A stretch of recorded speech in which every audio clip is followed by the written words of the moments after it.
అందరికీ శనార్థులు.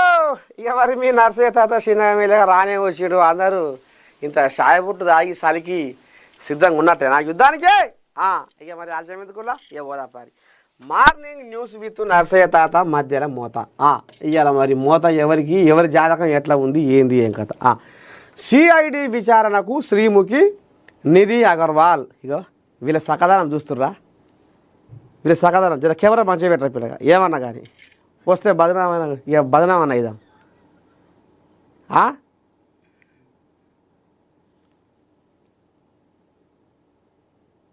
గిట్లా ఈవ చూడు, ఈమె సోకాటం చల్లకుండా చిన్నగా లేదుగా ఈమె సోకాటం.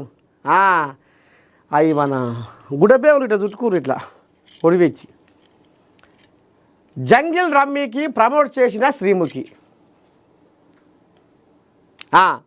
ఇక వాళ్ళు ఎక్కడన్నా పోని జనాలు ఇట్లా కలిసిపోని, వీళ్ళు మాత్రం వీళ్ళ పర్సులు నిండాలి, సంచులు నిండాలి. ఆ సందేశం చెడుకు పోతుందా మంచికి పోతుందా, నలుగురికి అక్కడికి వస్తుందా, లేకపోతే నలుగురిని ముంచుతుందా, అది ఏదన్నా కానీ అది నలుగురిని ముంచని అది ఏమన్నా కానీ ఒక గిసమంటి రాయరంకు వేషాలతోటి అర్ధనగ్న బొమ్మలతోటి గౌరవ మర్యాదలు గంగల కలిపి సంస్కృతిని పాడు చేసుడే కాకుండా ఇంకా జనాలను కూడా నిలబెట్టిస్తున్నారు. జంగిల్ రమ్మీకి ప్రమోట్ చేసిన శ్రీముఖి. అందుకనే సిఐడి విచారణకు శ్రీముఖి నిధి అగర్వాల్. ఇలా పాపం పన్నది, పాకానికి వచ్చి పాపం పన్నది. అందుకనే ఇక వీళ్ళు ఇప్పుడు కథ సిఐడి దాకా పోయింది. పని పాడువాడ జనాల ముంచే పని ఇలా పని. అగా ఎట్లా చూస్తారు చూడు మామలు.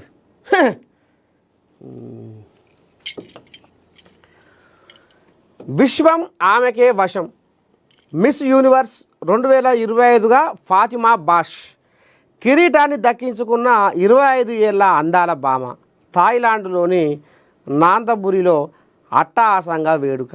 మిస్ యూనివర్స్ విజేతకు $2,50,000 ప్రైజ్ మనీ.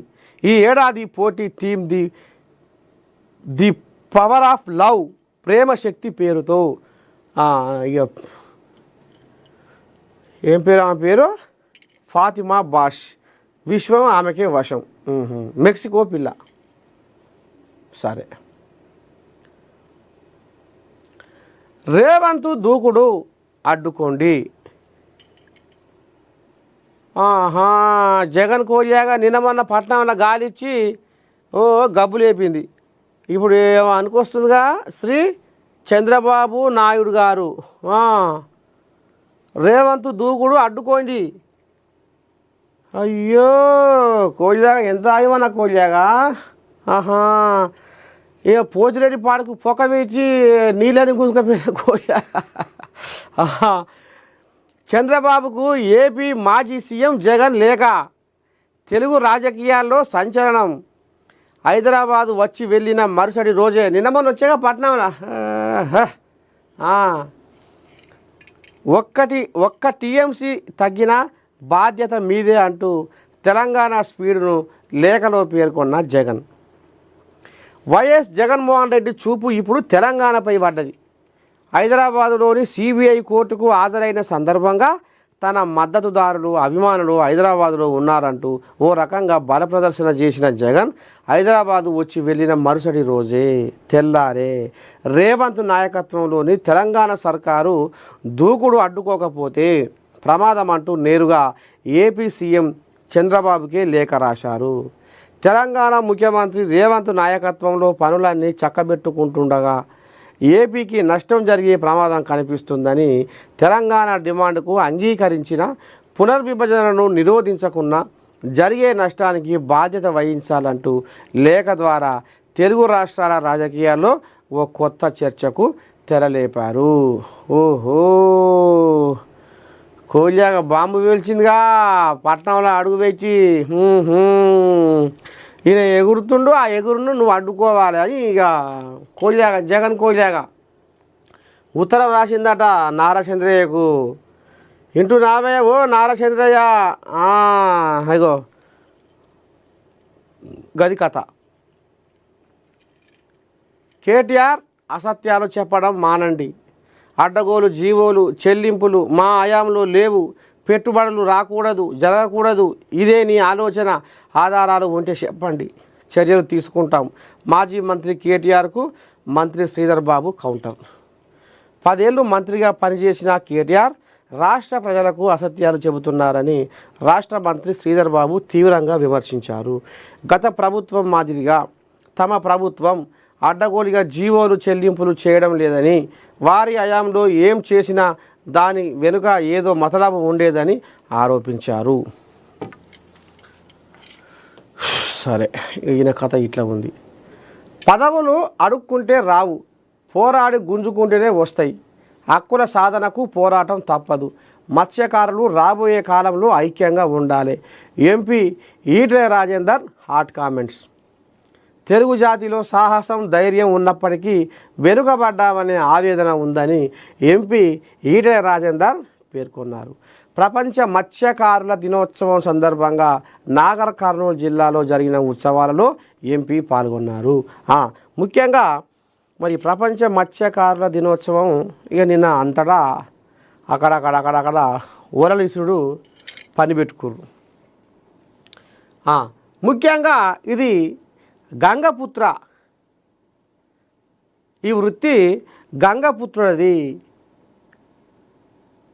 అయితే రాను రాను సరే జీవనాధారం కోసం కొంతమంది చేసుకున్న ఈ వృత్తి మాత్రం పక్కా గంగపుత్రుడిది. అయితే ఈ గంగపుత్రులు ఇక ఇప్పుడు వాళ్ళకు మోట అయిపోతుంది వృత్తి. ఎట్లా? పల్లెటూళ్ళలో ఉన్నోళ్ళు పట్టణంలో అండబెడుతురు. ఇక కొరువో ఏదో ప్రైవేట్ జాబు లేకపోతే వ్యాపారమో ఇంకేదో ఇట్లా ఈ వృత్తి దూరం అయిపోతుంది, అంతరించిపోతుంది వృత్తి. అంటే చేపల పడుతులు ఎక్కువ కనపడతలేరు. ఇక ఎరుకటి పెద్ద మనుషులే ఆడంగిడంగా తనలాడుతుర్రు. ఇక అలా కొన్ని కోళ్ళాగలకు ఇక ఏజ్ బార్ అయ్యింది, చేతగాక ఇంటికాడనే ఉంటుర్రు. కానీ ఈ ఖర్చు పోరగాళ్ళు ఇక మరి ఈ బుయ్య మోటార్ సప్పుడు పట్నంలో అండబెట్టి ఇక వీటితోటి వాళ్ళు ఇప్పుడు కథ నడిపిస్తారు. అంటే వృత్తి అంతరించిపోతుంది. ఏది? ఈ మత్స్యకారుల వృత్తి అంతరించిపోతుంది. మరి కాపాడుకోవాలి కదా, చేపలు కూడా సమాజానికి అవసరమే కదా. అయితే ఇక ఇంట్లో నిన్న కొన్ని కోళ్ళాగలు ఏం చేసినాయంటే వాళ్ళకు పోటీలు పెట్టిర్రు. పోరగాళ్ళకు వల ఇట్లా ఇసిరే పోటీ పెట్టిర్రు. వల ఇట్లా తీసుకొని ఇట్లా వేస్తారు. ఇక అందులో ఎవరు మంచిగా వేస్తే వాళ్ళకు బహుమతులు కూడా ప్రకటించారు. అక్కడక్కడ కొన్ని జాగాలలో పెట్టిర్రు. ఎందుకంటే దాని మీద కొంచెం కాయిష్ పొరగాలకు మళ్ళాలే, మొత్తమే ఈ వృత్తి అంతరించిపోవద్దు. ఇప్పుడే ఇది మరి ఇక కథమైతే రేపు రాబోయే తరాలకి ఏంది ఏం కథ ఉండాలి కదా, చేపలు పట్టే వృత్తి కూడా ఉండాలి కదా అనేది ఇక ఒలగిసిరే ఆ కార్యక్రమాలు పెట్టి ఇంకా వాళ్ళకు షెడ్డో పాటు వాళ్ళకు ఉండగలిగిన బహుమతులు ఇచ్చుకుంటా కొద్దిగా అంతా వాళ్ళకు కాయుషు ఇటు మళ్ళేటట్టుగా నిన్న ప్రపంచ మత్స్యకారుల దినోత్సవం సందర్భంగా కొన్ని కార్యక్రమాలు చేసారు. మంచిదే. ఇక అందులో ఈటెల రాజేందర్ కూడా నాగర్ కర్నూలు పోయిందట. సరే సారు, మంచిది. సంక్షేమ పథకాల జాతర. ఒకే నెలలో 480 కోట్లు విడుదల. రైతు మహిళా మైనార్టీ వర్గాలే లక్ష్యం. 200 కోట్లతో రైతులకు బోనస్. మైనారిటీ సంక్షేమానికి 220 కోట్లు. 60 కోట్లతో మహిళలకు ఉపశమనం. రాష్ట్రంలో వచ్చే నెలలో స్థానిక సంస్థల ఎన్నికలు జరగనున్న నేపథ్యంలో అధికార పక్షం తమ రాజకీయ వ్యూహాన్ని మరింత బలోపేతం చేసుకునే దిశగా అడుగులు వేసింది. రైతు, మహిళ, మైనారిటీ వర్గాలను లక్ష్యంగా చేసుకొని మొత్తం 480 కోట్ల భారీ నిధులను ప్రభుత్వం యుద్ధ ప్రాతిపదికన విడుదల చేసింది. ఈ కేటాయింపులు కేవలం పరిపాలనాపరమైన చర్యలు మాత్రమే కాదని, రాబోయే ఎన్నికల్లో ఓటర్లను ప్రభావితం చేసేందుకు సిద్ధం చేసుకున్న ప్రజాకర్షక అస్త్రాలు అని రాజకీయ విశ్లేషకులు అభిప్రాయపడుతున్నారట. ఇప్పటికే బీఆర్ఎస్ కొల్లాగారు ఇందిరామ సీరియల్ ఇప్పుడే ఇచ్చారు. ఇందిరామ సీరియల్ ఇప్పుడు ఓట్ల కోసమే ఇచ్చిరని అవి కూడా దిక్కు బొబ్బలు పెడుతున్నాయి. ఇక అందులో కొన్ని సంక్షేమ పథకాల జాతర పెట్టి ఇక మరి రైతులు, మహిళలు, మైనార్టీలకు మళ్ళీ ఇంకా కుచనాల కథ అమ్మ మళ్ళీ ఇంకేందు మళ్ళీ ఏందురు వాయు వామ్ము జనాలు అటే మళ్తారు గాలి కాంగ్రెస్కే ఒరుగుతారు అనే కాడికి వస్తుందట కథ. ఇక ఇంట్లో నేడు పంచాయతీ రిజర్వేషన్లు ఖరారు, డెడికేషన్ కమిషన్ నివేదికకు మంత్రివర్గం ఆమోదం. రాష్ట్రంలో రిజర్వేషన్లు 50% మించకుండా ఉండేలా కొత్త రిజర్వేషన్లపై నివేదికను డెడికేటెడ్ కమిషన్ గురువారం రాష్ట్ర ప్రభుత్వానికి సమర్పించింది. ఈ నివేదికకు తెలంగాణ రాష్ట్ర మంత్రివర్గం ఆమోదం తెలిపింది. మంత్రుల వద్దకే ఫైలును పంపించి ఆమోదం తెలుపుతూ శుక్రవారం సంతకాలు తీసుకున్నారు. దీనితో గ్రామ పంచాయతీలు, వార్డుల రిజర్వేషన్ల విధి విధానాలు ఒకసారి నేడు పంచాయతీ రిజర్వేషన్ల ఖరారు అనేది మరి ఎట్లా ఏంది ఏం కథ, అసలు మరి ఈ బీసీ రిజర్వేషన్ల కథ ఏంది, చట్టపరంగా ఇస్తుర్రా, పార్టీ పరంగా ఇస్తుర్రా, మరి ఇక వెనకటికి ఉన్న రిజర్వేషన్లతో సర్పంచ్ ఎలక్షన్లో పోతారా అనేది ఒక చర్చ, మరి చట్టబద్ధంగా ఇస్తుర్రా అనేది ఒక చర్చ, పార్టీ పరంగా ఇస్తుర్రా అనేది ఒక చర్చ. ఏదిరా ఇటు కాకుండా ఎక్కడ అర్థమవుతలేదు ఈ ముచ్చట సలగకుండా అనేది నడుస్తుంది.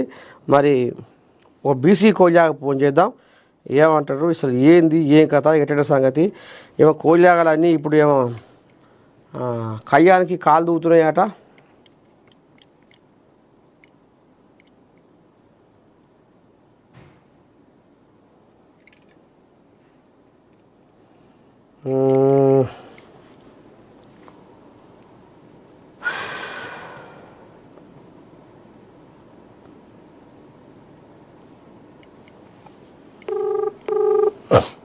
ఒక బీసీ కోల్యాగా దుర్గయ్య అని, ఇది పెద్ద కోల్యాగే బీసీ కోల్యాగా.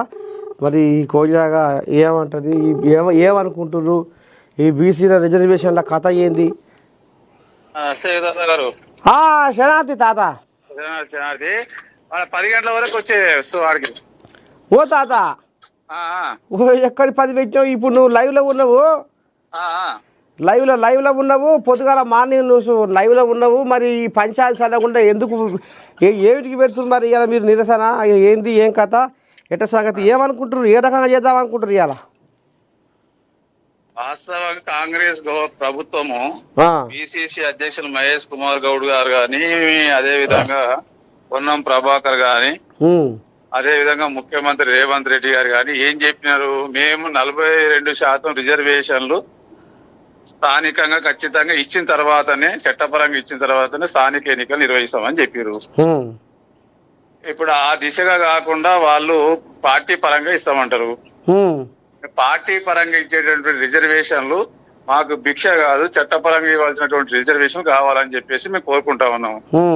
ఇంకొకటి వాళ్ళు చెప్తున్నది ఏంటి, కేంద్రంలో నిధులు ఆగిపోయినాయి, పంచాయతీ శాఖకు సంబంధించినటువంటి 3,000 కోట్ల రూపాయలు నిధులు ఆగిపోయినాయి, ఆ నిధులు రావడం కోసం మేము ఎన్నికలు నిర్వహించాల్సి వస్తుందని చెప్తా ఉన్నారు. మేమేం చెప్తా ఉన్నాం అంటే, బీసీలకు కాంగ్రెస్ ప్రభుత్వం ఏం చెప్పింది, సంవత్సరానికి 20,000 కోట్ల రూపాయలు ఇస్తా అని చెప్పింది. అంటే ఏడాదికి బడ్జెట్ లో 20,000 కోట్లు అంటే 20,000 కోట్లు అంటే 2 సంవత్సరాలకు 40,000 కోట్లు అయింది. మీకు నిజంగా నిధులే ముఖ్యం అనుకుంటే మాకు ఇస్తాను 40,000 కోట్లకి వెళ్ళి మీరు కావాల్సిన 23,000 కోట్లు తీసుకొని మాకు రిజర్వేషన్లు ఇవ్వండి. మా బడ్జెట్ లోకి వెళ్ళి తీసుకోండి. 40,000 కోట్లు ఇస్తున్నారు కదా, ఇప్పటిదాకా 1 రూపాయి ఇవ్వలేదు. మరి మీరు ఇస్తారని నిధులు కూడా ఇవ్వలేదు. అంటే మీకు 3,000 కోట్ల రూపాయలు కావాలన్నా 3 కోట్ల మంది బీసీల యొక్క ఆత్మగౌరవం ముఖ్యమా? అంటే 3,000 కోట్ల కోసం ఇలా బీసీల యొక్క గొంతులు కోస్తారా ఈ రోజు రాష్ట్రంలో అనేది ఒక అంశం. అయితే రెండేది ఏంటంటే మీ పార్లమెంట్ సమావేశాలు డిసెంబర్ 1st వీక్ లో, ఇప్పుడు ఇన్ని రోజులు ఆగిరు. కోర్టు తీర్పు ఉంది పెండింగ్ లో, అక్కడ సుప్రీం కోర్టులో పెండింగ్ ఉంది, ఇక్కడ రాష్ట్ర హైకోర్టును బట్టి సుప్రీం కోర్టులో తీర్పు ఉంది. ఈ 2 కోర్టుల తీర్పు అట్లా పెండింగ్ లో ఉన్నాయి. రెండేదంటే పార్లమెంటు సమావేశాల లోపు అఖిల పక్షాన్ని ఢిల్లీకి తీసుకెళ్లి ప్రధాని నరేంద్ర మోడీని ఇప్పటి వరకు కలవలేదు. ముఖ్యమంత్రి గారు చెప్పారు మేము అన్ని అఖిల పక్షాలు తీసుకపోయి ప్రధానమంత్రి నరేంద్ర మోడీని, అదే విధంగా రాష్ట్రపతి వచ్చారు ఇక్కడికి, ఇప్పుడు తెలంగాణలో ఉన్నది. అవును, రాష్ట్రపతి దగ్గరికి కూడా అఖిల పక్షాన్ని తీసుకెళ్లి ఈ బీసీ బిల్లు పైన వాళ్ళతోటి చర్చించేసి పార్లమెంట్ లో బీసీ బిల్లు పెట్టాలి. ఇప్పటిదాకా దాదాపు 1 గంట కూడా పోయిన పార్లమెంట్ లో 1 గంట కూడా ఈ విషయం మీద మాట్లాడలేదు. మీరు ఇమ్మీడియట్లీ పార్లమెంట్ లో బిల్లు మీద చర్చనే జరగలేదు కదా ఇప్పటి వరకు. ఎందుకు చర్చకు పెట్టట్లేదు? రాహుల్ గాంధీ గారు చెప్పారు, మీరు చెప్పారు కేంద్రం మెడలు ఉంచుతామన్నారు, కేంద్రం గోడలు బద్దలు కొడతామని చెప్పారు. ఈ తెలంగాణ రిజర్వేషన్ బీసీ రిజర్వేషన్లు దేశానికి రోల్ మోడల్ అన్నారు. ఎక్కడ కర్ణాటకలో పోయి చెప్పిండు కదా ముఖ్యమంత్రి రేవంత్ రెడ్డి గారు చెప్పారు కదా, మేము బీసీ రిజర్వేషన్లు ఇచ్చినాం మా రాష్ట్రంలో దేశానికి రోల్ మోడల్, మిగతా రాష్ట్రాల్లో కూడా మీరు విధానం చేయండి. మరి ఏం చేసిరు మీరు? ఇప్పుడు మీరు కేంద్రం మెడలో ఎక్కడ మెడల్ ఉంచే కార్యక్రమం ఒక్కటన్నా తీసుకురా? కేంద్రం మెడల్ ఉంచాలంటే ఏం చేయాలి? పార్లమెంట్ లో మీరు పోరాటం చేయాలి కదా. మీరు 235 మంది పార్లమెంట్ సభ్యులు ఉన్నారు కదా పార్లమెంట్ లో. మరి ఈ బీజేపీ మేము బాగానే తారాడుతున్నాం, తనలాడుతున్నాం, కానీ ఈ బీజేపీ కోయిలాగారు అడ్డగాలేస్తున్నారు, వాళ్ళు తొవ్వ సాఫ్ చేస్తలేరని. మరి వీళ్ళు బీజేపీ వాళ్ళు ఇప్పుడు మీరు పార్లమెంట్ లో బిల్లు కోసం కొట్లాడితే బీజేపీ వాళ్ళ వైఖరేందో బయటపడుతుంది. మీరు పార్లమెంట్ లో ఎక్కడ చర్చ స్టార్ట్ చేసిరు? ఇప్పుడు బీజేపీ తప్పు సరే, బీజేపీ ఉంది అడ్డుకుంటుందని అనుకుందాము, మీరు పోరాటం ఎక్కడ చేసిరు? పార్లమెంట్ లో కదా చేయాల్సింది. మీరు జంతర్ మంతర్ దగ్గర చేస్తే అవుతుందా? మీటింగ్లు పెడితే అవుతుందా? అది కాదు కదా. చర్చ ఎక్కడ జరగాలి? 9th షెడ్యూల్ లో జరగాలంటే చర్చ ఎక్కడ జరగాలి? పార్లమెంట్ లో జరగాలి కదా చర్చ. మీరు పార్లమెంట్ లో 235 మందితో వారం రోజులు పార్లమెంట్ స్తంభింపజేయండి. బీజేపీ ఎందుకు దిగిరాదో చూస్తాం మేము, అప్పుడు మేము కదా బీజేపీ అంతా చూస్తాము. మీరు చేయాల్సిన పని చేయకుండా మీరు కుమ్మక్క అయిపోయి, అక్కడ కేంద్ర మంత్రి కిషన్ రెడ్డి కుమ్మక్క అయిపోయి, ఇక్కడ రేవంత్ రెడ్డి కుమ్మక్క అయిపోయి బీసీ రిజర్వేషన్లు అడ్డుకోవాలని కుట్ర చేస్తా ఉంటే ఈ కుట్రలు తెలియదని కుట్ర ప్రజలకు ఎవరికి? 42% రిజర్వేషన్లు మీకు ఎందుకంతా ఇది ఇవ్వడానికి? మీరు చెప్పిందే కదా, మేమేం కొత్తగా ఏం అడగట్లేదు కదా డిమాండ్. వాస్తవంగా ఈ రాష్ట్రంలో బీసీలు 56% ఉన్నారు, అడుగుతున్నది ఎంత? 42% అడుగుతున్నారు. జనాభా దామాష ప్రకారం రిజర్వేషన్లు ఇవ్వమంటా ఉన్నాము. మీరు ఆల్రెడీ డెడికేషన్ కమిషన్ వేసారు. మరి ఇప్పుడు పార్టీ పరంగా చట్టపరంగా కాకుండా పార్టీ పరంగా ఇస్తే ఏమైనా నష్టం అంటవా? పార్టీ పరంగా ఇస్తే నష్టం అవుతుంది. ఇవాళ ఈయన ఇస్తాడు, రేపు ఇంకో మొన్న అదే జరిగింది కదా. ఇప్పుడు మొన్న బీఆర్ఎస్ గవర్నమెంట్ రాష్ట్రం కేసీఆర్ ఉన్నప్పుడు అప్పుడు ఎన్టీఆర్ గారు ఇచ్చినటువంటి 34% రిజర్వేషన్లను ఏం చేసిండు? 34 తీసుకొచ్చేసి 20 చేసిండు. 20% రిజర్వేషన్లతో ఎన్నికలకు వెళ్ళిండు. అప్పుడు బీసీలకి అన్యాయం జరిగింది కదా. ఈ పార్టీ పరంగా ఎందుకు భిక్షం ఇస్తారా? పార్టీ పరంగా ఇవ్వడం ఏంది? మీరు చేస్తామన్న పని ఏంది? మీరు ఇది ఏ రాజకీయ పార్టీ వచ్చినా ఏది వచ్చినా, ఏదైతే తమిళనాడు తరహాలో 9th షెడ్యూల్ లో చేర్చే విధంగా రిజర్వేషన్లు ఇచ్చారో అదే తరహాలు ఇచ్చేసేస్తే దానికి ఒకటి బందోబస్తు ఉంటుంది. 9th షెడ్యూల్ లో చేస్తే ఏ రాజకీయ పార్టీ కూడా రేపు రిజర్వేషన్ ముట్టుకోవడానికి సాహసం చేయి. ఇప్పుడు విద్యా స్థానిక ఎన్నికల కోసమే కదా పోరాడేది. విద్యా, ఉద్యోగ, ఆర్థిక, రాజకీయ రంగాల్లో మొత్తం విద్యాపరంగా రావాలి, ఉద్యోగ పరంగా రావాలి. ఇప్పుడు ఇప్పటివరకు 27% ఎప్పుడో బీపీ మండల్ గారు పెట్టినటువంటి 27% విద్యా ఉద్యోగాల్లో ఇప్పటి వరకు అమలు అయితే లేవు. కేవలం 10-12% అమలు అయితే ఉన్నాయి. 27% ఇప్పటి వరకు ఎంతో మంది బీసీలకు అన్యాయం జరిగింది. విద్యా వైద్యం లోపల, ఆరోగ్యం లోపల, బీసీ ఉద్యోగుల ప్రమోషన్ లో రిజర్వేషన్ రాలేదు ఇప్పటిదాకా. ఐఏఎస్, ఐపీఎస్ లు, ఐఐటిఎంలు ఎంతో మంది విద్యార్థులు రోడ్డు పాలైనారు చాలా మంది. ఈ రోజు మేము ఏం చెప్తున్నాం అంటే, ఇప్పుడు ఈడబ్ల్యూఎస్ రిజర్వేషన్ పెట్టిరు, 48 గంటలు ఇచ్చి దానికోసం ఒక్కడు రోడ్ ఎక్కలేదు, ఒక్కడు ఫైట్ చేయలేదు, ఒక్కడు వినతి పత్రం ఇవ్వలేదు, ఒక డెడికేషన్ కమిషన్ ఇవ్వలేదు, ఎక్కడ కులగణన జరగలేదు. మరి కులగణన జరగకుండా, డెడికేషన్ కమిషన్ ఇవ్వకుండా, ఒక కమిషన్ ఇవ్వకుండా, ఎవరు అడగకుండానే 10% రిజర్వేషన్ ఇచ్చినటువంటి మీరు ఇలా బీసీలు ఇంతగానం కొట్లాడుతుంటే ఇవ్వడానికి మీకు ఏంటి నొప్పి? మీకు వచ్చింది మీ శాతం మీరు తీసుకోమన్నాం, మా శాతం మాకు చేయమన్నాం. ఇబ్బంది ఏంది ఇక్కడ? ఇప్పుడు జనాభాలో మీ జనాభా ప్రకారంగా మీరు రిజర్వేషన్ తీసుకోండి, బీసీల జనాభా ప్రకారం బీసీలకు రిజర్వేషన్ ఇవ్వండి అని అడుగుతా ఉన్నాం. దాంట్లో తప్పేముంది? ఎందుకు ఆలోచన చేయలేకపోతున్నాయి రాజకీయ పార్టీలు? ఇంత ఇష్యూ జరుగుతా ఉంటే రాష్ట్రంలో ఇంత తొందరగా నేను ఏమంటా ఉన్నా అంటే, పార్లమెంట్ సమస్యలు ఇంకా 10 రోజుల్లో పార్లమెంట్ సమావేశాలు ఉన్నాయి. మీరు ఇన్ని 2 ఏళ్లు వెయిట్ చేసిరు. ఈ పార్లమెంట్ సమావేశాల వరకు ఎందుకు వెయిట్ చేయలేకపోతా ఉన్నారు మీరు? ఎందుకు అంత తొందర? అంటే మీకు ఎవరికి కూడా మీకు పెట్టాలని లేదు, వాళ్ళకి ఇవ్వాలని లేదు. ఇక్కడ కనపడతా ఉంది కదా. మీరు బీజేపీ వాళ్ళది తప్పకుండా మేము ఖచ్చితంగా బీజేపీని అడగడానికి సిద్ధంగా ఉన్నాం. ఈ రోజు కానీ మీరు పోరాటం చేయండి పార్లమెంట్ లో, కూర్చోండి అక్కడ. పార్లమెంట్ లో ఇప్పుడు ఆపరేషన్ సింధూర్ మీద వారం రోజులు స్తంభింపజేశారు. దాదాపు ఇప్పుడు మొన్న జరిగినటువంటి బీహార్ ఎన్నికల్లో ఓట్లు గల్లంతాయని చెప్పేసి వారం రోజులు పార్లమెంట్ స్తంభింపజేశారు. మీ పదవులు పోతాయి, నెల రోజులు ఎవరైతే ఆర్థిక నేరాలకు ఇదైపోయి జైలు అనుభవించేసే వాళ్ళ జీవితాంతం రాజకీయాలకు దూరంగా ఉండాలంటే దానికోసం చేస్తారు. అంటే దేశంలో 70 కోట్ల మంది బీసీలు ఉన్నారు, ఈ రాష్ట్రంలో 3 కోట్ల మంది ఉన్నారు. వీళ్ళ కోసం ఒక్కరోజు ఉద్యమం చేయాలని మీ రాహుల్ గాంధీ గారు కనిపించట్లేదా? మీ ఖర్గే గారు కనిపించట్లేదా? ఎందుకు రాజ్యాంగం పట్టుకొని దేశమంతా తిరుగుతున్నటువంటి రాహుల్ గాంధీ గారికి పార్లమెంట్ లో బీసీ బిల్లు పెట్టడానికి ఏంటి ఇబ్బంది?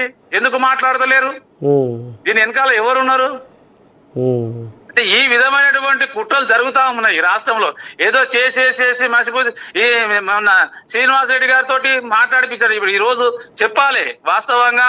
ఇప్పుడు మా బీసీ సంక్షేమ శాఖ మంత్రి పొన్నం ప్రభాకర్ గారు, అదే విధంగా మహేష్ కుమార్ గౌడ్ గారు, వాళ్ళందరూ చెప్పాలి. నిన్న కూడా ఒక మీటింగ్, జాతీయ బీసీ మీటింగ్ జరిగింది. దానికి అధికార పార్టీకి సంబంధించినటువంటి వ్యక్తులు దాంట్లో అటెండ్ అయ్యారు.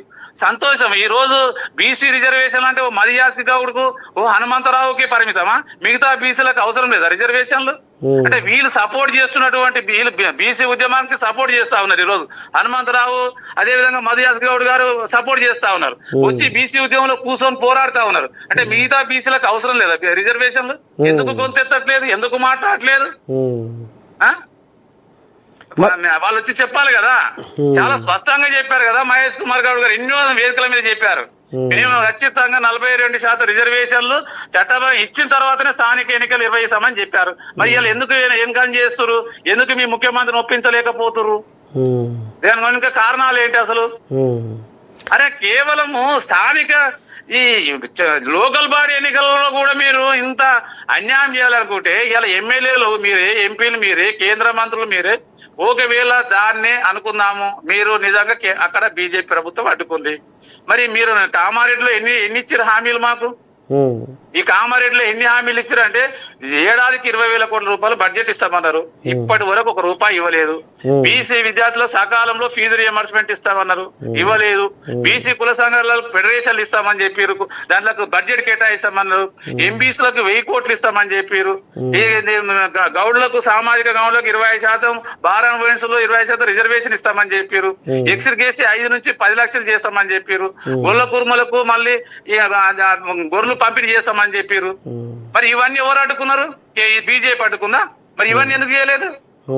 నామినేటెడ్ పోస్టుల్లో కూడా బీసీలకు ఇస్తామని చెప్పారు కదా 42% ప్రకారంగా, మరి ఎందుకు ఇవ్వలేదు? ఇక సరకపేటలో శాసనం లేదు, అప్పు పుట్టగత అయితే లేదని ఆయనే మొత్తం మైకుల ముందర పెద్ద మనిషి ఒప్పుకుని. అవును, పుట్టగత అయితే లేదని చెప్పేసి బీసీల గొంతుకు వస్తావా నువ్వు?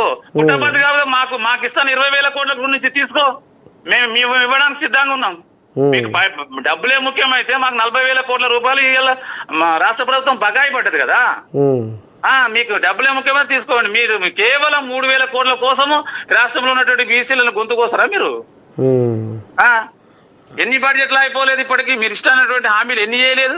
మరి ఇలా ఎవరెవరు పోతుర్రు, ఆడ ఎట్టడి సంగతి, ఎంతమంది వస్తుర్రు, మరి ఏం చేద్దాం అనుకుంటారు? మేమేంటిది రాష్ట్ర ప్రభుత్వం మీద ఇప్పుడు ఏదైతే ఉందో మేము ప్రజాస్వామ్యబద్ధంగా ఈ రాష్ట్ర ప్రభుత్వం ఇస్తున్నటువంటి ఇప్పుడు ఈ రోజు అసెంబ్లీలో తీర్మానం చేసిర్రు. తీర్మానంలో బీజేపీ పార్టీ మద్దతు తెలిపింది. ఇలా రామచంద్రరావు అంటారు బయటకు వచ్చేసి మేము ఇది నెగ్గదు అని చెప్పిన రామచంద్రరావు గారు బీజేపీ నుంచి. నేను రామచంద్రరావు గారు చెప్తున్నాను, అయ్యా మీరు పెద్ద నాయకోవిధులు కదా, మీరు కూడా ఒక న్యాయవాది కదా. మరి అసెంబ్లీలో తీర్మానం పెట్టినప్పుడు దీంట్లో కొన్ని ఈ రకంగా పోతే బీసీ రిజర్వేషన్ బిల్లు పాస్ కాదు, దీనికి కొంచెం సవరణలు చేయాలి, మరి మేము సూచనలు ఇస్తున్నాము, సలహాలు ఇస్తున్నాము, దాని పద్ధతి ప్రకారంగా అసెంబ్లీలో తీర్మానం పెట్టాలని ఆ రోజు మీరు ఎప్పుడైతే అసెంబ్లీలో పెట్టినప్పుడే చెప్పాలి కదా సూచనలు సలహాలు ఉంటే. మీరు సంవత్సరం ఆగిన తర్వాత అది సరైనటువంటి విధానంలో పెట్టలేదు, ఆయన న్యాయస్థానంలో నిలబడదు. న్యాయస్థానంలో ఎట్లా నిలబడాలి నువ్వు చెప్పాలి కదా ముందే. మీ బాధ్యత లేదా? మీ 8 మంది అసెంబ్లీ సభ్యులకు బాధ్యత లేదా? ఆ రోజేమో అసెంబ్లీలో తీర్మానం పెట్టి దానికి ఏమో తీర్మానానికి మీరు మద్దతు తెలుపుతారు, ఇలా బయటకు వచ్చేసేమో దాంట్లో న్యాయపరమైనటువంటి చిక్కులు ఉన్నాయి. మరి నువ్వేం చేస్తున్నావు? న్యాయపరమైన చిక్కులు ఉంటే చెప్పాలి కదా. అంటే కావాలని చెప్పేసి కదా ఈ రోజు రేవంత్ రెడ్డి, రామచంద్రరావు, కిషన్ రెడ్డి వీళ్ళందరూ కూడా బలుకోనే కదా ఈ రిజర్వేషన్ కట్టు తగ్గుతున్నది ఈ రోజు. ఓ అమ్మా, అంతే అంటావా? 100% వాళ్ళ స్టేట్మెంట్ వల్లనే అర్థం చేసుకోవచ్చు అండి. వాళ్ళ స్టేట్మెంట్ చూస్తే ఎవరికైనా అర్థమవుతుంది ఈ రోజు. మీద పంచాయతీ పెట్టుకుంటున్నారు లోపల కథ. మేము మీరు పార్టీ పరంగా ఇస్తే మేము పార్టీ పరంగా ఇస్తాం. ఆ పార్టీ పరంగా ఇచ్చేది చట్టపరంగా రాదు. ఎవడో ఎట్లయినా ఇద్దామనుకుంటారు కదా మీరు. మీరు ఇద్దామని డిసైడ్ అయ్యారు, మరి చేసేదో చేయండి. ఆయన ఇద్దామంటుండు రామచంద్రరావు, మీరు పార్టీ పరంగా ఇస్తే మేము పార్టీ పరంగా ఇస్తామని చెప్తా ఉన్నాడు కదా. మరి ఆ ఇచ్చేదేదో పార్లమెంట్ 9th షెడ్యూల్ లో చేర్చి ఇవ్వండి. 10 రోజులకి ఎందుకు మీకు అంత తొందర? ఎందుకు తొందర పడతా ఉన్నారు? ఉడికేదాకా ఉండి చల్లరి దాకా అవుతలేరు అంటూ అంతే. ఈ కావాలని చెప్పేసి దీని మీద కుట్రలు చేస్తా ఉన్నారు. మొదటి నుంచి కుట్రలే. బీసీ రిజర్వేషన్ అని టేబుల్కి వచ్చినంత వరకు కుట్రలే. కేవలం ఎన్నికల హామీలే. ఏం ఓట్లు దండుకోవడం కోసం చేసేటువంటి కార్యాచరణ కాకపోతే మొన్న మీరు 42% రిజర్వేషన్ ఇస్తామంటే ఈ జెడ్పీటీసీ ఎంపీ చాలా మంది నామినేషన్లు వేసారు. ఇలా నామినేషన్ వేసే వాళ్ళు నోటి కాడు గుందుకుంటా అంటే ఊకుంటారా అండి? ఇలా ఒక పక్క నామినేషన్ వేపించి 42% మేము కట్టుబడడం అని చెప్పేసి నామినేషన్లు కూడా పడ్డాయి కదా. పడ్డాక మళ్ళీ ఇప్పుడు ఉపసంహరించుకొని మీకు ఇయ్యం, మేము పాత పద్ధతిలో పోతాము, లేకపోతే పార్టీ పరంగా ఇస్తాము అంటే కళ్ళు మూసుకొని కూర్చున్నారా ఇక్కడ బీసీలు? అంటే చూస్తలేరు అనుకుంటున్నారా మీరు? ఈ అంతా ఇప్పుడు ఏమంటే కరెగొర కంపోలే అంతా కచ్చపెచ్చ వ్యవహారం ఉంది. అది అయితట్లేదు పోతట్లేదు అనేది కూడా ఇప్పుడు ఊర్ల పూట కూడా లేదు, పోయేటట్టు లేదని అనుకోవట్లేదు. వీళ్ళు అంత చూడడానికి సిద్ధపడుతున్నారు. ఇంకా తెలిసిపోయింది అందరికి ఈ రోజు. వీళ్ళ ముసుగేందో తెలిసిపోయింది. అయ్యా తెలిసిపోయింది. ఇవాళ ఈ ఒక్క రోజుల్లోనే ఇలా పాలమూరు యూనివర్సిటీలో మీటింగ్ ఉంది, షాబాద్ లో మీటింగ్ ఉంది, హైదరాబాద్ లో మీటింగ్ ఉంది, ఈ రోజు అమరవీరుల స్థూపం దగ్గర మీటింగ్ ఉంది. మీటింగ్ లేదనుకుంటారు. రాష్ట్ర వ్యాప్తంగా నడుస్తుంది. వాళ్ళకి ఇంటెలిజెన్స్ రిపోర్ట్ లేదా ఇలా ఎక్కడెక్కడ జరుగుతా ఉందో? అమ్మని సామి రంగా రాష్ట్ర వ్యాప్తంగా దీని మీద జరుగుతూనే ఉంది. ఈ రోజు నేను ఏం చెప్తా ఉన్నా అంటే ఇప్పటికైనా బీసీలు, బీజేపీలు ఉన్నటువంటి బీసీలు కానీ, కాంగ్రెస్ ఉన్నటువంటి వాళ్ళు కానీ, లేకపోతే తెలంగాణ బీఆర్ఎస్ లో ఉన్నటువంటి వాళ్ళు కానీ, ఇప్పటికైనా మీరందరూ వాళ్ళు చేస్తున్నటువంటి కార్యం చూసి వాళ్ళ జెండాలను, ఎజెండాలను తీసి పక్కన పెట్టి తగలబెట్టి బీసీ ఉద్యమంలో భాగస్వామ్యం కామని చెప్తున్నాం వాళ్ళకి ఇప్పటికైనా. ఎందుకంటే వాళ్ళ కింద ఎన్ని రోజులు ఈ విధమైనటువంటి మీరు వాళ్ళ జెండాలు మోసిన రోజులు, వాళ్ళ జిందాబాదులు కొట్టిన రోజులు ఈ ఉద్యమం అనేది ఈ విధంగానే ఉంటది. వీళ్ళు ఈ విధంగానే మన ఓట్లతోటి గద్దెనెక్కి మన నెత్తిని చేయి పెట్టేసి బస్పాన్సులు హస్తం పెడతారు. కాబట్టి నేను చెప్తా ఉన్నాను, వాస్తవంగా తెలంగాణ ఉద్యమంలో ఏ విధంగా అయితే పదవులకు త్యాగం చేసి రాజీనామా చేసేసి తెలంగాణ ఉద్యమంలో పాల్గొన్నారు, నిజంగా ఈ వివిధ రాజకీయ పార్టీలో ఉన్నటువంటి బీసీ నాయకులకు చిత్తశుద్ధి ఉంటే, మీ లోపల బీసీల రక్తమే ఉంటే, మీకు సిగ్గు శరాలు ఏమైనా ఉంటే ఇప్పటికైనా మీ పదవులకు రాజీనామా చేసి బీసీ ఉద్యమంలో భాగస్వామ్యం మన వాటా కోసం కొట్లాడమని చెప్తా ఉన్నాయి సార్. ఏమో తాత, ఈ డెడికేషన్ కమిషన్ నివేదికకు మంత్రివర్గం ఆమోదమాట కథ. మరి మూతి కాడికి వచ్చి కూర్చుంది ఇది. మరి బీసీ బిడ్డలకు మరి సెగ తగులుతుందా? మరి మీరు అంటున్నారు బాగానే ముందు పడుతున్నారు, కానీ ఈ సెగ అందరు తగులుతుంది ఏం బాగుండు, కానీ కొన్ని అటు ఇటు జారిపోతుంది. చూస్తా ఉన్నాము, ఈ మంత్రుల వైఖరి చూస్తా ఉన్నాము, ముఖ్యమంత్రి వైఖరి చూస్తా ఉన్నాము. ఇది రేపు అసెంబ్లీకి పోవచ్చు, సెక్రటరియట్ కి పోవచ్చు, ఈ ఉద్యమం సీఎం ఇంటికి పోవచ్చు, ప్రగతి భవన్ కు పోవచ్చు, రాష్ట్ర వ్యాప్తంగా తెలంగాణ ఉద్యమం తీరుగా వంట వార్పులు కావచ్చు, నేషనల్ హైవే దిగ్బంధాలు కూడా కావచ్చు. వామ్మో, ఇది ఇలా తెలంగాణ ఉద్యమము ఏ విధంగా అవుతుందో ఆ విధంగానే అవుతుంది. ఇలా ఆ రోజు తెలంగాణ ఉద్యమంలో కూడా అడిగారు సామాజిక తెలంగాణ అంటే, తెలంగాణ వచ్చిన తర్వాత చూసుకుందాంలే అన్నారు. తెలంగాణ వచ్చి 10 ఏళ్ళు అయిపోయింది కదా, ఇంకెందుకు ఈ సామాజిక తెలంగాణ రావట్లేదు? ఎక్కడ పోతాము ఈ రోజు వ్యవస్థ? ఇప్పుడు మేమేం ఎవరు రిజర్వేషన్ అడుగుతారు. ఇప్పుడు ఎస్సీ రిజర్వేషన్లు ఎస్సీలు పొందుతారు, ఎస్టీ రిజర్వేషన్లు ఎస్టీ పొందుతారు. ఇప్పుడు అగ్రవర్ణాలు ఉన్నటువంటి 10% మీరు 10% ఉంటే 10% తీసుకుంటారు. అరే మేము ఇప్పుడు ఇలా 60% ఉంటే 42% అడుగుతా ఉంటే మీరు ఇవ్వడానికి మీకు ఇబ్బంది ఏంటి అసలు? తాత ఇప్పుడు బీసీ సంఘాలు కూడా మరి అన్నీ కలిసికట్టుగా ఉన్నట్టేనా? ఎందుకంటే కొన్ని సంఘాలు ఇప్పుడు జనాలు అనుకునే మాట పొద్దుగాల సంచిరా పొద్దుకేం బుట్లే ఉంటాయి కొన్ని సంఘాలు. మరి అందరు కలిసికట్టుగా చేస్తేనే ఏదైనా కథ నడుస్తుంది. మరి అట్లే మీరు చెప్పింది కూడా నిజమే ఉంది, ఆ లోపం అనేది ఉంది. వాళ్ళని కూడా గమనించాము ఈ రోజు. ఎవరెవరు పొద్దుట ఇప్పుడు వాళ్ళు ఏం చేస్తారంటే బీసీ ఉద్యమాన్ని మా చుట్టూ తిప్పుకోవాలి, ఇది బయటికి వెళ్ళకూడదు, వేరే వాళ్ళ చేతులకు వెళ్ళకూడదు, బా. ప్రజా ఉద్యమంగా మారకూడదు అని చెప్పేసి కొంతమంది కుట్రలు చేస్తా ఉన్నారు. అమ్మా కుట్రలు చేస్తారు. ఆ కుట్రలకు కూడా ప్రభుత్వాలు సహకరిస్తా ఉన్నాయి. ఆ కుట్రలు కూడా ఎవరు చేస్తున్నారో మాకు తెలుసు. అమ్మా అది కూడా బయట పడుతుంది, త్వరలోనే బయట పడుతుంది. వాళ్ళ భరతం పట్టడానికి కూడా ఇలా బీసీలు సిద్ధంగా ఉన్నారు. అవసరం అనుకుంటే ఆ నాయకులను బేసరిత ఆమర నిరాధ దీక్ష చేయమని చెప్పి ప్రకటిస్తారు. మీకు నిజంగా మీరు ఇన్ని మీటింగ్ పెడితే చేస్తా ఉన్నారు కదా, అధికార పార్టీలను పిలుస్తా ఉన్నారు, అక్కడ ఆపోజిషన్ పార్టీలను పిలుస్తా ఉన్నారు కదా, మీరు ఆమర నిరాధ దీక్ష కూర్చొని మీకు చిత్తశుద్ధి ఉంటుంది అని చెప్పి ప్రకటిస్తా ఉన్నారు ఇవాళ. అందుకనే త్వరలోనే వాళ్ళది కూడా బయట పడుతుంది. ఎవరు ఇటువైపు ఉన్నారు, ఎవరు అటువైపు ఉన్నారు, ఎవరు సరైనటువంటి ఉద్యమ రీతిలో పోతా ఉన్నారు అనేది తెలుస్తా ఉంది ఈ రోజు. లేదని ఏం లేదు, ఇప్పుడు ఉద్యమాలు చేసిన కొంతమంది ఉన్నారు. అలాంటిగా వాళ్ళు ఇప్పటికైనా మార్చుకొని ప్రభుత్వాలకు తలొగ్గకుండా కార్యాచరణ చేస్తే బాగుంటది. ఇప్పుడు నిన్న కూడా మీటింగ్లు జరిగినాయి. ఇప్పుడు బీజేపీ నుంచి వస్తున్నారు, బీఆర్ఎస్ నుంచి వస్తున్నారు, కాంగ్రెస్ నుంచి వస్తున్నారు. మరి మద్దతు తెలపడానికి ఓడు అడ్డుకుంటున్నాడు మీకు తెలవాలి కదా. కొంచెమన్నా ఇంకిత జ్ఞానం ఉన్నోడు ఉంటే, తెలివి ఉన్నోడు ఉంటే కొంచెమన్నా ఆలోచిస్తారు. అదే 3 రాజకీయ పార్టీలకు సంబంధించిన వాళ్ళు ఆ వేదిక మీద ఉన్నారు, మీరు చూసి ఉంటారు కూడా, నిన్న చూసి ఉంటారు. అదే వేదిక మీద బీజేపీ వాళ్ళు ఉన్నారు, కాంగ్రెస్ వాళ్ళు ఉన్నారు, బీఆర్ఎస్ వాళ్ళు ఉన్నారు. మరి 3 రాజకీయ పార్టీలు మద్దతు తెలుపుతున్నప్పుడు అడ్డుకుంటున్నది ఎవరు? మరి ఇప్పుడు చెప్పాలి కదా. మీరు అన్నారు కదా ఇందాక బీజేపీ అడ్డుకుంటున్నాను. మరి బీజేపీ వాళ్ళు స్పష్టంగా అక్కడ అటెండ్ అవుతా ఉన్నారు కదా, మద్దతు తెలుపుతా ఉన్నారు కదా, వచ్చి రౌండ్ టేబుల్ లో కూర్చుంటా ఉన్నారు కదా. మరి అలాంటప్పుడు మీకు తెలియట్లేదా ఎవరు అడ్డుకుంటారు? అంటే ఇది కేవలం డ్రామా అనుకోవాలనా? పసిగట్టాలి కదా ఏంటనేది. అదే అదే అదే మీరు వాళ్ళని తీసుకొచ్చేసి ఎవరైతే రిజర్వేషన్లకు వ్యతిరేకంగా ఉన్నారో వాళ్ళని పక్కన కూర్చోబెట్టుకొని రౌండ్ టేబుల్ నడిపితే అయిపోతుందా? మరి ఇక్కడ మద్దతు అసెంబ్లీలో మద్దతు తెలుపుతారు, ఇక్కడ బీసీ రౌండ్ టేబుల్ లో మద్దతు తెలుపుతారు. మరి బిల్లు కూడా పార్లమెంట్ లో తెప్పడానికి మీకు రోగం ఏంటి? మీకు వచ్చినటువంటి నష్టం ఏంటి? మీరు ఎందుకు భయపడతా ఉన్నారు? బీసీ రిజర్వేషన్ అనే వరకు ఎందుకు భయపడతా ఉన్నారు? ఇలా ఎన్ని బిల్లులు పాస్ అయినాయి? పార్లమెంట్ లో మహిళా బిల్లు పాస్ అయింది. మహిళా బిల్లు పాస్ అయినప్పుడు మరి అందులో కూడా అడిగిరు బీసీ కోట ఏంటో చెప్పమని చెప్తే ఇప్పటిదాకా చేర్చలేదు.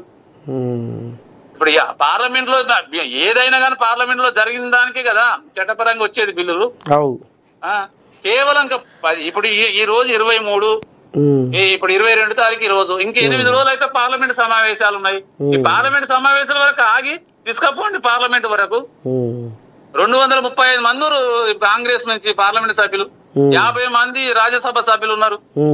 మరి ఎందుకు అందులో లేవనెత్తట్లేదు అంశాన్ని?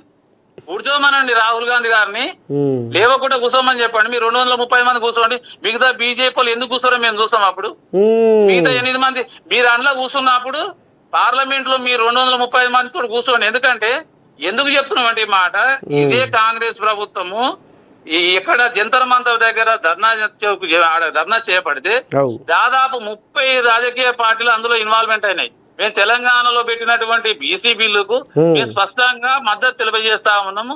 మీరు ఎలాంటి కార్యాచరణ చేసినా ఈ బిల్లుకు మేము మద్దతు అని అన్నారు. మరి అన్ని 30 రాజకీయ పార్టీలు మద్దతు తెలిపినప్పుడు ఢిల్లీలో మీరు పార్లమెంట్ లో మరి మాట్లాడాలి కదా. మరి ఆ రాజకీయ పార్టీల యొక్క వాళ్ళని తీసుకొని పోయి మీరు పార్లమెంట్ లో కూర్చోండి. మీరు కూర్చున్నప్పుడు వీళ్ళు కూర్చోకపోతే వీళ్ళు ఢిల్లీకి వెళ్ళి హైదరాబాద్ ఎట్లా వస్తారో మేము చూసుకుంటాం. మీరు అది చేయండి ఫస్ట్. అది ఎందుకు చేస్తలేరు? ఇలా ఈటల రాజేందర్ ఉన్నాడు, బండి సంజయ్ ఉన్నాడు, కిషన్ రెడ్డి ఉన్నాడు, తర్వాత ఆయన ధర్మపురి అరవింద్ ఉన్నాడు, అక్కడ రఘునందన్ రావు ఉన్నారు. వాళ్ళందరూ చెప్తా ఉన్నారు కదా. ఇప్పుడు అసెంబ్లీలో కూడా చెప్తా ఉన్నారు కదా. మీరు మా అసెంబ్లీలో ఇప్పటిదాకా పార్లమెంట్ లో బిల్లే పెట్టలేదు, ఎట్లా మద్దతు తెలుపుతారండి? మీరు పార్లమెంట్ లో పెట్టాలి కదా అని వాళ్ళే అంటారు. అఖిలపక్షాన్ని ఢిల్లీకి తీసుకెళ్తున్నారు కదా, మీరు తీసుకెళ్లలేదు కదా అని కేటీఆర్ గారు చెప్పారు కదా. మీరు అఖిలపక్షాన్ని ఢిల్లీకి ఎందుకు తీసుకెళ్తలేరు అని అడుగుతారు కదా. మరి మీరు తీసుకుపోవాలి కదా, అది ఎందుకు చేస్తలేరు? మేము తీసుకుపోవాలిగా అంటే వాళ్ళకి తెలియదా? వాళ్ళకి పలానాడు ఇది ఉందని మేము చెప్తానే, మేము బొట్టు పెడితేనే వస్తారు వాళ్ళు అని. అవును, మీరు ఇప్పుడు మీరు చెప్పి వాళ్ళు చెప్పారు కదా. వెంటనే అసెంబ్లీలో తీర్మానం కాగానే మేము అన్ని రాజకీయ అఖిలపక్షాన్ని తీసుకెళ్లి ఢిల్లీలో నరేంద్ర మోడీ దగ్గర తీసుకెళ్తాం. మీకు ఇవ్వలేదు, కిషన్ రెడ్డిని పట్టుకోండి, బండి సంజయ్ గారిని పట్టుకోండి. మీకు అపాయింట్మెంట్ ఇవ్వకపోతే వాళ్ళిద్దరు పట్టుకోండి. ఇవ్వకపోతే కూర్చోండి, ప్రైమ్ మినిస్టర్ ఇంటి ముందు భవన్ ముందు కూర్చోండి. అపాయింట్మెంట్ ఇవ్వకపోతే మీరు ఎందుకు చేస్తలేరు అంటున్నా. అంటే మీ హక్కుల కోసం చేస్తారు కానీ మీకు అవసరం ఉన్నటువంటి ఎన్నికల కోసం చేస్తారు తప్పితే బీసీల కోసం చేయరా?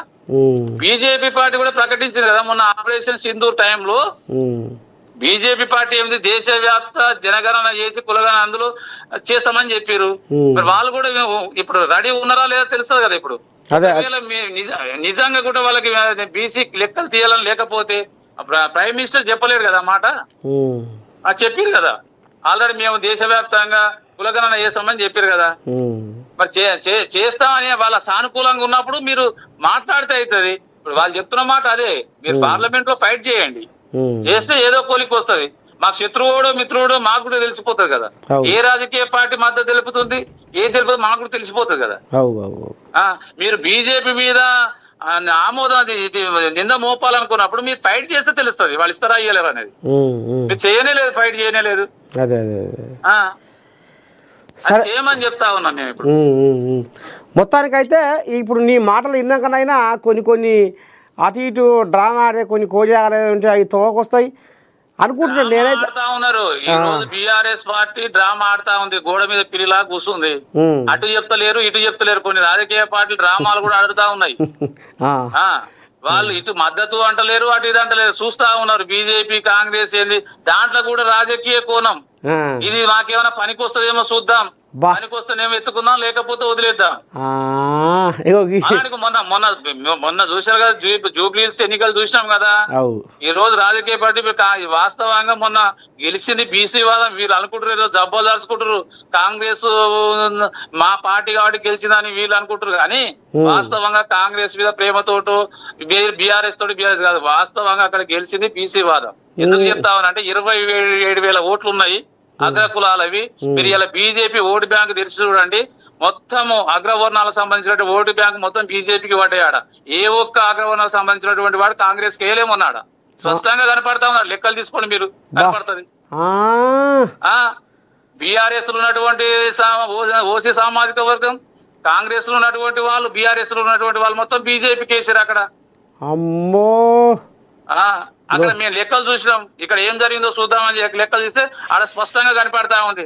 అంటే వీళ్ళకు రాజకీయ పార్టీలు ముఖ్యం కాదు, వాళ్ళకు కులమే ముఖ్యం వాళ్ళకి. అక్కడ కులంతో మొన్న దాంట్లో ఓట్లు జరిగింది అక్కడ. ఒకటి నవీన్ యాదవ్ అక్కడ ఉన్నటువంటి ఏంటంటే పేదలకు చేసినటువంటి సేవలు గాని, అదే విధంగా బీసీ కార్డు పోయపడ్డది. తప్పితే పార్టీ పరంగా వాళ్ళు అనుకుంటారు మా పార్టీ పరంగా గెలిచినా కానీ పార్టీ పరంగా అసలే కాదు అది. అది బీసీ బలపడింది బీసీ వాదం అనేది. దాంతో రేపు రాష్ట్రంలో ఇప్పుడు సర్పంచ్ కి ఏముంది, మీరు పార్టీ పరంగా ఇస్తారు, గుర్తు ఏమని ఉందా దానికి? సర్పంచ్ గుర్తు ఏమి ఉండదు కదా. జడ్పీటీసీకి ఎంపీ ఉంటది, గుర్తుంటది. మరి గుర్తు మీద ఏమి ఉండదు కదా. కాబట్టి గుంపులో పోయిందా ఇచ్చేసినాం కథం. అందుకని ఈ మోసపూరితమైనటువంటి ఇలా స్పష్టంగా వచ్చి చెప్పాలి ముఖ్యమంత్రి గారు, మీరు ఎందుకు మాట ఇచ్చిర్రు, మీరు చెప్పారు కదా, చాలా స్పష్టంగా చెప్పారు. నేను ఇంతకైనా తెగులుస్తా, దేశవ్యాప్తంగా తిరుగుతా అని చెప్పింది. ఈ బీసీ రిజర్వేషన్ల కోసము తెలంగాణ కాదు, నేను దేశవ్యాప్తంగా తిరుగుతా, అన్ని రాష్ట్రాలలో బీసీ ఉద్యమం మీద అంత ముఖ్యమంత్రులను కలుస్తా, దీన్ని పెద్ద ప్రజా ఉద్యమంగా తీసుకెళ్తా, ఎంతకైనా పోరాడతా అని చెప్పారు కదా. పోరాడిరండి మరి, ఎందుకు చేయట్లేదు? సరే, ఆ పార్టీలో ఉన్నటువంటి జీవన్ రెడ్డి చెప్తా ఉన్నాడు కదా స్పష్టంగా, ఇది చాలా అన్యాయమైనటువంటిది. అరే వాళ్ళు 55% ఉంటే వాళ్ళు 42% అడుగుతారు. మనం కనీసం 6% ఉన్న వాళ్ళు 10% రిజర్వేషన్లు తీసుకుంటున్నాము. వాళ్ళకి ఇంకెన్ని రోజులు మోసం చేస్తారు బీసీలను, ఇంకా మీరు రాజకీయ పబ్బం గడుపుకుంటారు. వాళ్ళకి అన్యాయం చేయకని స్పష్టంగా చెప్పిండు కదా, మీ పార్టీ నుంచి పెద్ద మంది చెప్పిండు కదా. సీనియర్ మోస్ట్ ఎమ్మెల్సీ మంత్రి పదవి అనుభవించినటువంటి వ్యక్తి జీవన్ రెడ్డి గారు చెప్పారు. ఆ మాత్రం లేదా?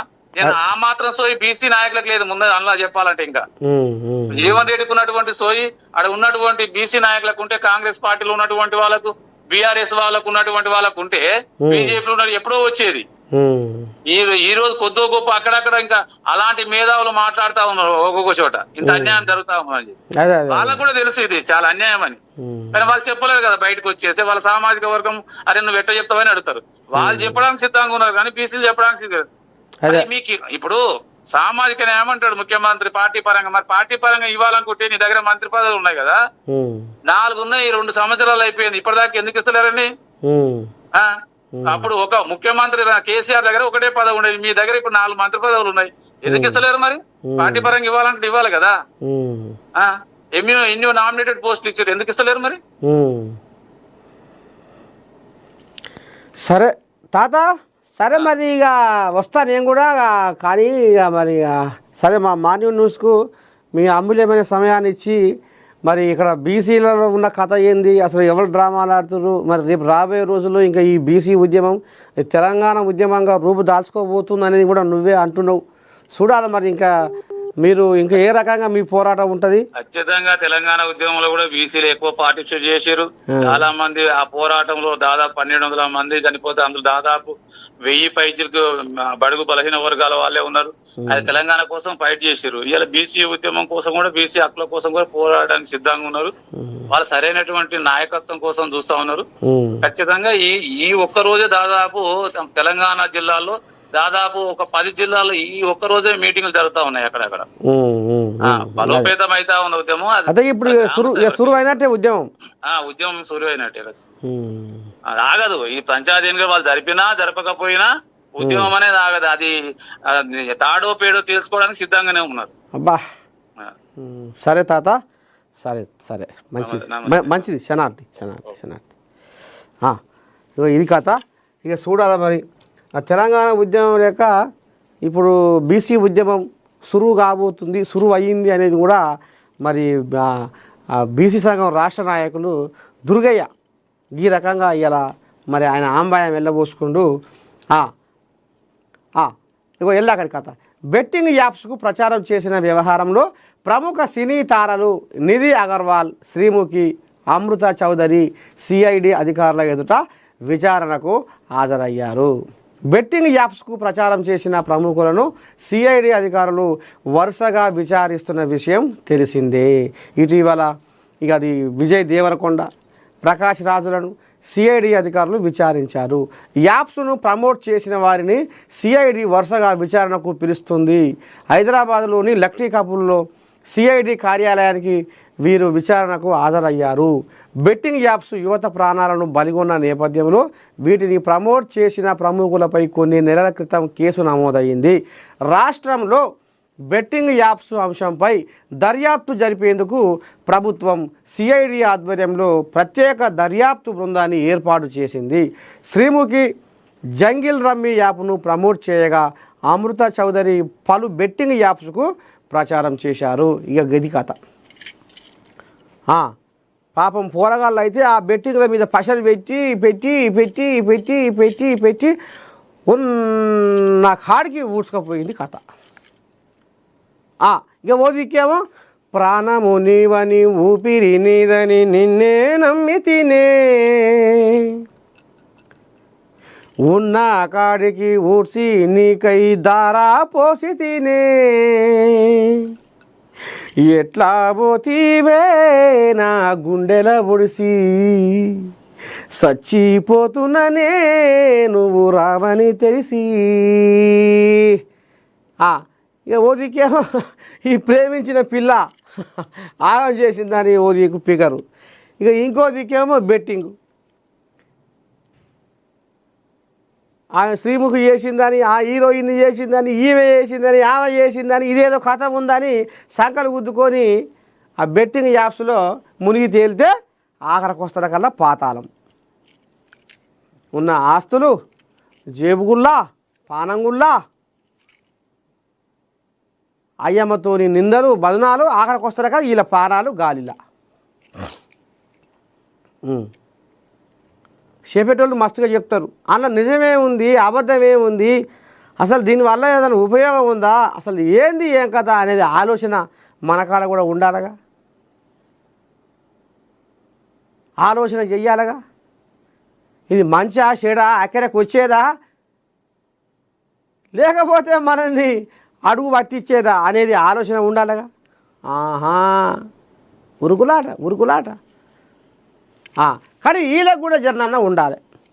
అయ్యో పరుల సేవలోనే పరమార్థం ఉంది అనేది మర్చిపోయి పరుల సొమ్ము ఎట్లా గుంజుక తినాలి అనేది ఇంకో గిట్ల తయారయ్యారు వీళ్ళు.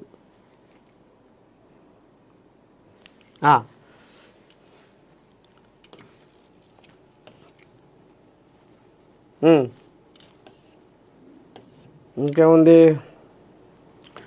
కేటీఆర్కు పచ్చకామెర్లు. బీఆర్ఎస్ హయాంలో సాగింది ఫామ్ హౌస్ పాలనే. ఎన్నికల్లో ఓడిన కేటీఆర్కు ఇంకా బుద్ధి రాలేదు. కేటీఆర్కు ఎంపీ చామల కిరణ్ కుమార్ రెడ్డి కౌంటర్.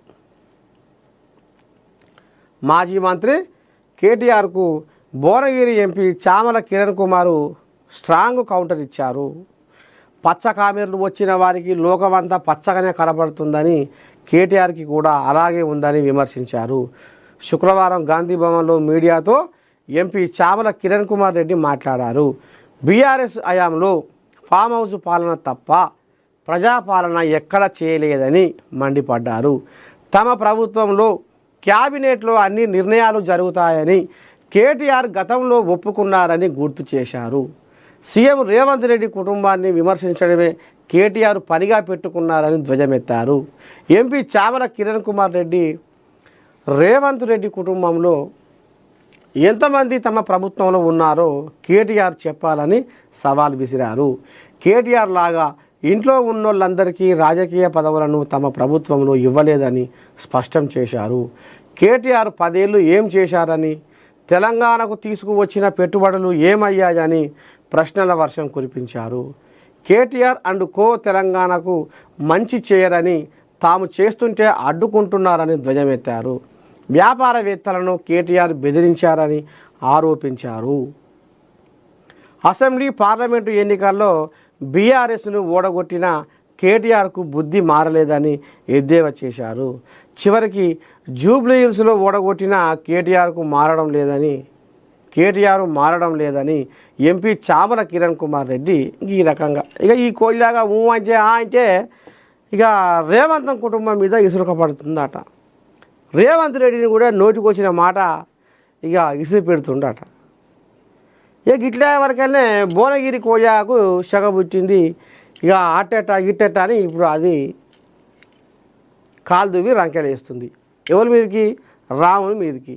ఓడిపోయినా కానీ ఇంకా మీ బుద్ధి మారలేదు, మీ అహంకారం తగ్గలేదు. అయిపోయింది మీ పని. మిమ్మల్ని ఎవడు నమ్మడు. మేము చేసిన పని మీకు గానొస్తలేదా? పచ్చకామెర్లు ఉన్నోనికి లోకమంతా పచ్చగా అన్నట్టు ఇప్పుడు నీకు గదే కథ, ఇది నీ కథ అని గా రకంగా పోల్చి ఇడమర్చి ఇప్పి చెప్తుండు చామల కిరణ్ కుమార్ రెడ్డి భువనగిరి కోయిలాగా.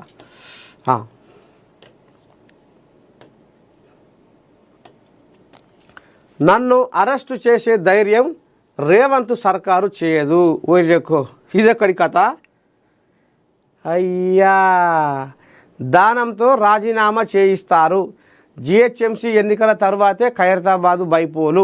చిట్ చాట్లో బీఆర్ఎస్ వర్కింగ్ ప్రెసిడెంట్ కేటీఆర్. నన్ను అరెస్ట్ చేసే ధైర్యం రేవంత్ సర్కార్ చేయదు. ఓరియకు ఇదెక్కడి కథ? అమ్మా, కథ ముద్దుగానే ఉంది. చట్టం తన పని తాను చేసుకుపోతుంది. ఫార్ములా ఈ కార్ రేసులు వ్యవహారంలో ఏమీ లేదన్న విషయం అందరికీ తెలుసు. నన్ను అరెస్టు చేసే ధైర్యం రేవంత్ చేయరు. దానం నాగేందర్తో రాజీనామా చేయిస్తారు. దానంతో రాజీనామా చేయిస్తామని మా వాళ్ళతో అన్నారు. అనర్హత వేటు పడితే పరువు పోతుందని రాజీనామాకు అవకాశం ఇస్తున్నారు. సాంకేతికత సాకులతో కడియం శ్రీహరిని కాపాడే అవకాశం ఉందేమోనని చూస్తున్నారు అని బీఆర్ఎస్ వర్కింగ్ ప్రెసిడెంట్ కేటీఆర్ అన్నారు. తెలంగాణ భవన్లో మీడియాతో చిట్ చాట్ చేసిన ఆయన ముందుగా గ్రేటర్ హైదరాబాద్ ఎన్నికలు జరిగే అవకాశం కనబడుతుందని, ఆ తరువాతే ఖైరతాబాదు జరగవచ్చన్నారు. ఫార్ములా ఈ కార్ కేసుపై ఇప్పటికీ 100 సార్లు చెప్పాను. ఏ తప్పు చేయలేదు. లైట్ డిటెక్టర్ పరీక్షకు కూడా సిద్ధమేనని చెప్పారు. అయ్యా, మొత్తానికి నేను సొక్కం పూస, నేను శుద్ధ పూస, నేను ఏ తప్పు చేయలేదు, కావాలని నా మీద ఏదో బదనం నూకుతుర్రు, నేను గతంలో చెప్పిన ఇది లొట్టపీసు కేసు అని. నేను గతంలో చెప్పినా నేను ఏ తప్పు చేయలేదని 100 సార్లు చెప్పినా, ఎన్నిసార్లు చెప్పినా ఇంకా వీళ్ళు అదే పాట పాడుతున్నారు. చట్టం తన పని తాను చేసుకొని పోతుంది, పోని. అయినా నన్ను అరెస్ట్ చేసే దమ్ము రేవంత్ రెడ్డికి ఉందా, రేవంత్ సర్కారుకు ఉందా అనేది కూడా కోజాగా మరి గట్టిగానే ఇది పాదుకుంటుంది. చూడాలి మరి ఎట్టెట్టవుతుంది, ఏంది ఏం కదా ఇలా పంచాది ఎందాక పోతుందో. మొత్తానికి మార్నింగ్ న్యూస్ విత్ నర్సయ్య తాత మధ్యాహ్నం మొత్తం కార్యక్రమానికి సెలవు శనార్థి. రేపు పొద్దుగాల మళ్ళా కలుసుకుందాం. ఉంటా. నమస్తే.